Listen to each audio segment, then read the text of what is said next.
We pulled $22 million in new contracts that quarter, and the boss's son-in-law looked me in the eye and told me I should consider whether I was really a culture fit anymore. I want you to sit with that for a second, because I sure did. 31 years I'd given that company. 31 years of 6 a.m. starts and weekend troubleshooting calls and Christmas Eve spent on the phone with a vendor in Germany because a shipment got held up in customs. And there I was, 61 years old, standing in a glass conference room that still smelled like fresh paint, listening to a 34-year-old in a quarter zip tell me about culture fit. His name was Brennan. He'd married the owner's daughter 18 months earlier, and 4 months after the wedding, he had a title nobody could quite define: Chief Strategy Officer.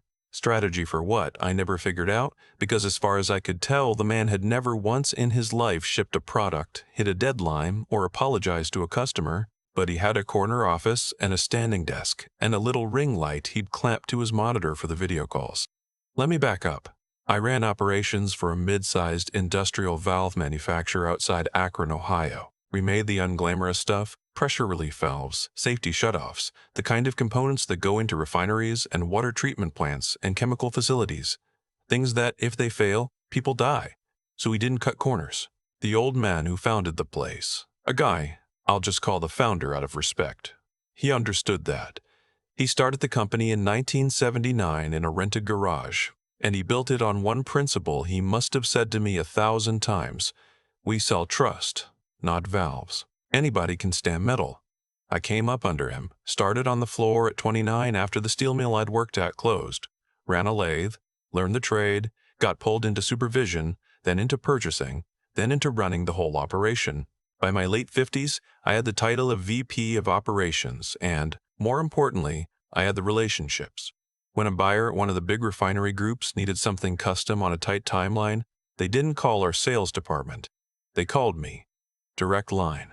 Because they knew if I said we'd deliver, we'd deliver. The founder's health started going about 3 years before this all happened. Heart trouble. Then a stroke that he mostly recovered from, but that took the fire out of him. He pulled back. His daughter, sharp woman, a lawyer by training, never worked a day in the business, but smart. She stepped onto the board, and she brought her husband. Brennan came in like a man who'd read a book about turnarounds on the flight to Cleveland. First all-hands meeting, he stood up in front of 200 people who'd built that company with their hands, and he put a slide on the screen that said, "Legacy mindset versus poor, growth mindset." He actually used the word synergize. I watched a 58-year-old machinist named, well, a guy who'd been there since Reagan. I watched him just slowly look down at the table and shake his head. But I bit my tongue. I figured new energy, let him find his feet. The old man trusted his daughter trusted Brennan, and maybe the kid would surprise me. He did not surprise me. The first real warning came about 6 months in. We had a relationship with a refinery group out of Texas on tucking $8-9 million a year in steady business, a relationship I'd personally maintained for over a decade. Their procurement guy, good man, called me one afternoon and he was quiet on the line in a way that made my stomach drop. He said, "I gotta ask you something and I need you to be straight with me." Turns out Brennan had gone behind everyone's back and emailed their leadership a strategic partnership proposal. That, in plain English, tried to lock them into a 5-year exclusive at prices our plant literally could not produce without losing money on every unit. He'd run the numbers in a spreadsheet on his laptop and decided we had margin headroom. We did not have margin headroom. We had a 40-year reputation and razor-thin steel margins and a workforce I was trying to keep employed. I spent 2 weeks cleaning that up. Flew down to Houston on my own dime when accounting flagged the trip as non-essential travel. Sat across a table from people I'd known for years and rebuilt the trust Brennan had cracked in a single email. We kept the account. Barely. When I got back, I asked for a meeting with Brennan. I came in calm. I laid it out. Not accusatory, just factual. Here's what happened. Here's what it nearly cost us. Here's how these relationships actually work. And he listened with this little patient smile. The kind you give a child explaining a drawing, and when I was done, he said, "I appreciate the context.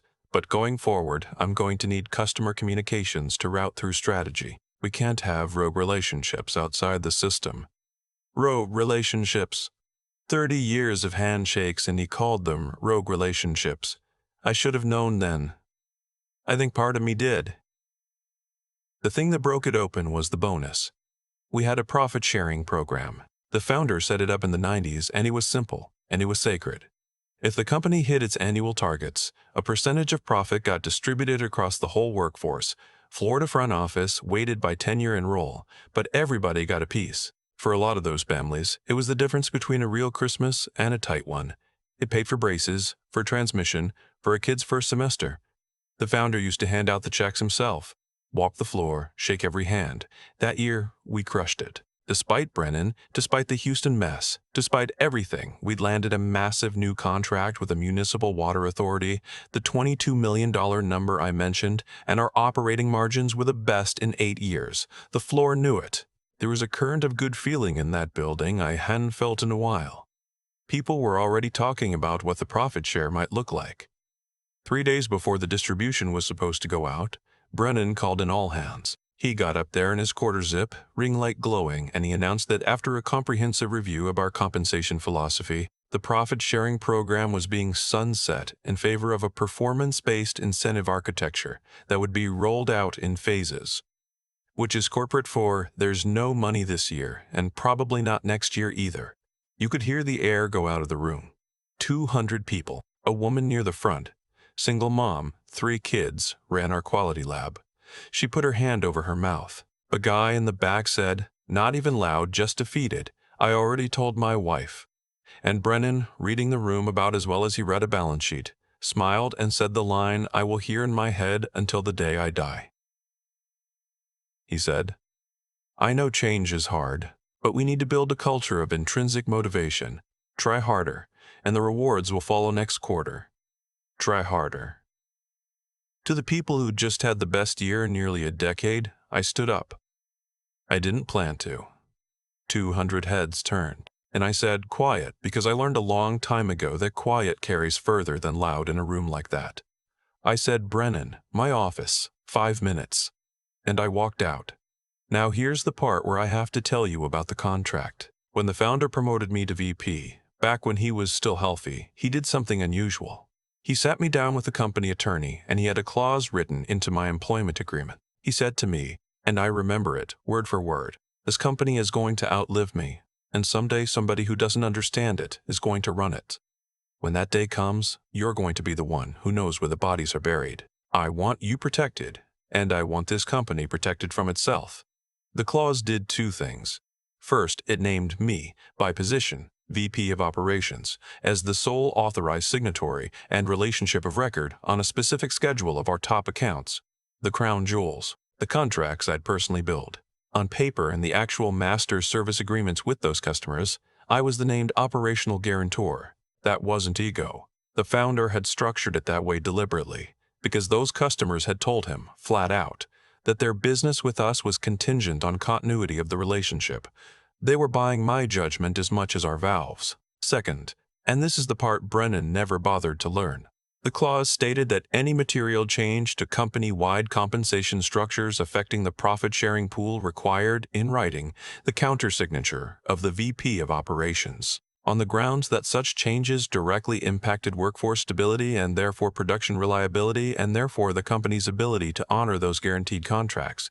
The founder, God bless him, had thought about everything. He'd seen exactly this kind of person coming, a decade before he arrived. So I sat in my office and I waited.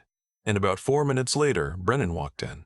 And he did not sit down, and he said, if this is about the comp restructure, I'd encourage you to get on board. I'm not interested in legacy resistance.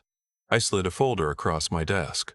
Said, open it. He didn't. He let it sit there. So I told him what was in it. I told him about the clause. I told him that the profit-sharing change he'd just announced to 200 people with no countersignature from me was not merely unwise, it was void, unauthorized, a nullity, my attorney would later call it. I told him that I would not be signing it, that I would in fact be formally documenting my refusal, and that the program he'd just sunset in front of the entire company was, legally, still very much alive. And then I told him the other thing, the bigger thing. I told him that those top accounts, the refinery group, the water authority, 4 others, were contractually tied to me as the relationship of record, and that if my position or authority were altered or terminated, those customers had the right under their own master agreements to treat it as a material change and walk. No penalty. No notice period. 20-some million in annual revenue with an exit door I held the key to. I wasn't threatening to blow anything up. I want to be clear about that, because I've replayed it a lot. I wasn't going to call those customers and torch a thing. I'd spent 30 years building those relationships, and I'd have rather lost my arm than damage them out of spite. But Brennan didn't know me. Brennan only understood leverage, and for the first time since he'd walked into that building, I was speaking a language he understood. He picked up the folder. I watched his face change as he read. The color went out of it, the way it does, and he said, kind of quiet, "Does she know about this?" Meaning his wife, meaning the daughter, meaning the board. I said I imagine she's about to. What I didn't know, what made the whole thing turn the way it did, was that the founder still got copied on the board's video calls. He couldn't really participate anymore. The stroke had slowed his speech. But his daughter kept his line open out of love, and he'd sit there at home with the laptop listening. Mostly he stayed muted. Mostly he just watched. The daughter called an emergency board session that same afternoon over video. I was asked to join. Brennan was there, and the daughter, and 2 outside board members, and a little square in the corner of the screen that was the old man in his recliner, a blanket over his knees, his face that frozen half-smile the stroke had left him. Brennan tried to get out ahead of it. He started talking fast about how the comp restructure was strategically necessary, and how my clause was an outdated artifact, and how he was happy to discuss a transition plan for the legacy accounts. Transition plan. He was, in real time, trying to figure out how to fire me without losing the revenue I was attached to, and doing it badly, in front of everyone. And then, a sound came through the speakers that I hadn't heard in almost 3 years. The old man unmuted himself. It took him a moment. You could hear him working at it. And in that slow, careful post-stroke voice, every word a small mountain, he said his daughter's name. Just her name first. To get her attention. The room went still. His daughter leaned toward her screen. "Dad?" And the founder said, and I had to play the recording back later to be sure I'd heard it right, but I'd heard it right. He said, "Turn." His camera. Off. 3 of us froze. Brennan started to say something, and the old man said it again, louder, the most force I'd heard out of him since before he got sick. Turn his camera off, now. His daughter, and this is the part that tells you she was underneath it all, her father's child, his daughter reached over without a word and removed Brennan from the call. Then the old man spent the next 10 minutes in that broken, halting, unstoppable voice saying more than he'd said in years. He told the board he'd built that company on profit sharing and a handshake, and that the man who just tried to take both away didn't understand the first thing about what they sold. He said my name. He said I'd kept the lights on while he was sick, and he said to his daughter gently because he loved her, "You married a salesman who thinks he's a builder. There's a difference. Your old man can tell." Brennan was gone within the week, not fired in a way that made the papers. The daughter was too smart for that, and frankly, too decent. They called it a departure to pursue other opportunities. He kept some dignity. I didn't need him to lose it. I never needed that. The profit sharing went out. Full amount, plus a little extra. The board voted to add by way of apology, though they never called it that. I was in the building the day the checks went out. The single mom from the quality lab found me by the time clock, and she didn't say anything. She just hugged me, hard, and walked away wiping her face. The guy who'd said, "I already told my wife," caught my eye across the floor and gave me a nod. That nod was worth more than any title. And there was a title, by the way. A few weeks later, the daughter, now effectively running the place, asked me to come on as president. Wheel authority, wheel money, the corner office Brennan had vacated, ring light and all. I thought about it for a few days. I thought about the past 31 years. I thought about the founder, who I'd gone to visit that weekend, and who'd held my hand with his good hand and said, "Slow, don't let them put you behind a desk. You're a floor man." And I turned it down. I told her I appreciated it more than I could say, but that I didn't need a new title to do what I'd always done, and that the company didn't need a president as much as it needed somebody who'd keep walking the floor and keep answering the phone when a customer called at 6 a.m. I told her I'd stay right where I was, doing right where I was, until the day I retired, which I did 2 years later on my own terms. I think about Brennan sometimes. Not with hate. I genuinely don't have any for him. I think he believed his own slides. I think nobody ever taught him the difference between making noise and making something. I hope he learned it somewhere. I doubt it was from us. The founder passed a little over a year after all this. I was at the funeral. His daughter found me afterward and told me he'd kept a folder in his desk at home, and in it, among other things, was a copy of that clause we'd written all those years ago, and clipped to it a note in his handwriting that just said my name, and under it, he'll know what to do. He was right. I did. And in the end, that's the only thing that ever really wins. Not titles, not slides, not the loudest voice in the room. Just the quiet, stubborn fact of having done the work and done it right. For people who counted on you, and being the kind of man somebody trusts to hold the key and never once use it for spite. That's the whole story. That's what I've got. Take from it what you will. I've had 2 years of retirement to turn this whole thing over in my head, and the part that stays with me isn't the folder or the clause, or even the old man's voice cracking through that speaker. It's how predictable all of it was, once you see it the way I came to see it. Nothing that happened was luck. Brennan lost because of exactly who Brennan was, and the company survived because of exactly who the founder had been for 40 years. Cause and effect, plain as a ledger. Think about it. Brennan walked in believing that confidence was the same thing as competence, that a slide deck could stand in for a handshake. So when the pressure came, he had nothing underneath him.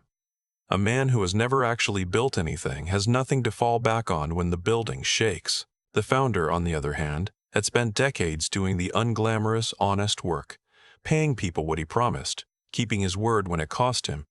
And that word didn't disappear when he got sick. It was sitting right there in a folder in his desk drawer, waiting. He planted something good years before, and it grew exactly when it was needed. You reap what you plant. I've never seen it fail.